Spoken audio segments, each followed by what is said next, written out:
ఇన్ని దేవాలయాలు ఎందుకు మరి అన్ని చోట్ల ఈశ్వరుడు ఉంటే అంటే వెలుతురు గదంతా ప్రసరిస్తున్నా వెలుతురు ప్రధానంగా ప్రసరింపబడుతున్న లైట్ ఉన్న ప్రదేశం ఒకటి ఉందిగా, అక్కడి నుంచేగా ప్రసరింపబడుతోంది.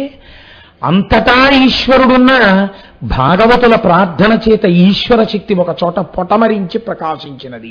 ఇదే వేదాహమేతం పురుషం మహాంతం ఆదిత్యవర్ణం తమసస్తు పారే సర్వాణి రూపాణి విచిత్ర ధీర నామాని కృత్వాభివదన్ యదాస్తే అది పురుష సూక్తం.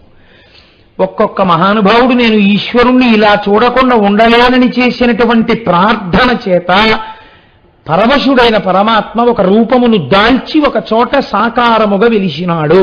కాబట్టి ఇప్పుడు దేవాలయం అన్నది వచ్చినది. అలా మీరు ఇంత పరమ పవిత్రమైన స్థలంలో కాలు పెట్టడమే చాలా గొప్ప పుణ్యంగా స్వీకరింపబడుతుంది. ఇప్పుడు ఈ పుణ్యం ఏమవుతుంది? మీ యందు దేవసేన అవుతుంది.